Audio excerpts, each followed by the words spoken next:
A long time ago in Ireland, before the days of Patrick, there lived in Ulster a man called Cullen. A smith and craftsman of great renown, his skill was known throughout Ireland and beyond. At that time in Ulster, there was a custom that every man of means should invite the king and court to dine with him once a year.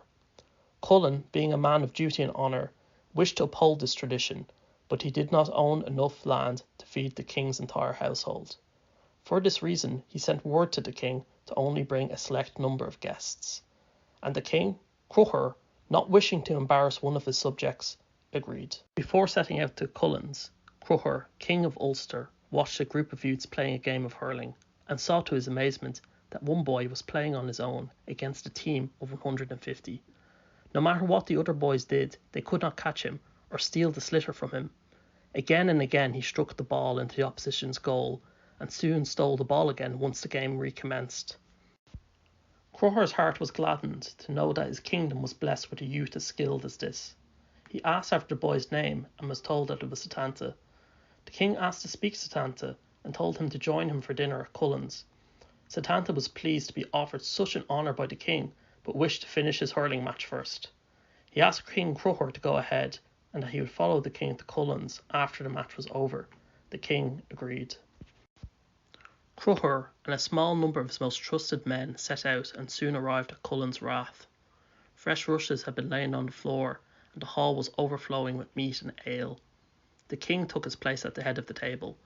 Before the feast commenced, Cullen went to the king and asked him if all his guests had arrived. Cullen explained that he had a large vicious hound from Spain that he wished to unleash to protect the king and his guests while they dined. The king, quite forgetting about Setanta, told Cullen that everyone had arrived and to unleash the hound. After his hurling match was over, Setanta set out to Cullen's with hurl and slitter in hand. He soon arrived at Cullen's Rath. The hound, seeing the boy approaching, let out a blood-curdling howl and began to bound towards Setanta. The king heard the hound's howling, and his heart leapt with fright as he immediately remembered Setanta. King Cruthair, never one to shrink from his duty, grabbed his sword and rushed to the door in a desperate attempt to save the boy. Setanta saw the giant hound bounding towards him.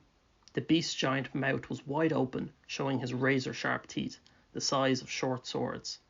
Setanta coolly threw his slitter in the air and struck it with his hurl. The ball went straight down the hound's open maw. The beast stopped dead as it began to choke. Setanta leapt forward and split the hound's head open with one strike from his hurl. The beast collapsed stone dead at Setanta's feet.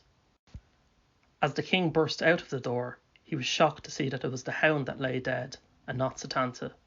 Cruthair was mighty pleased, and went over and embraced the boy. Cullen, on the other hand, was not so pleased. He was glad that the boy was not dead, but bitterly complained that he did not know where to find another beast as ferocious as his dead hound. Setanta, showing concern for duty beyond his years, immediately offered to find a replacement hound for Cullen and to train him to take the slain beast's place. In the meantime, Setanta offered to guard Cullen's home himself. The king stepped forward and patted Setanta on the shoulder. He commended the boy for his sense of justice, and said that from now on the boy should be known as the Hound of Cullen, or Cú Chulainn. Setanta bowed his head to acknowledge the king's command, and from that day on he was known as Cú Chulainn. Cú Chulainn grew into a mighty warrior, renowned for his deeds throughout Ireland and beyond. The Hound of Cullen so valiantly defended Ulster against all her enemies that he earned himself a new name, the Hound of Ulster. But that is a story for another day.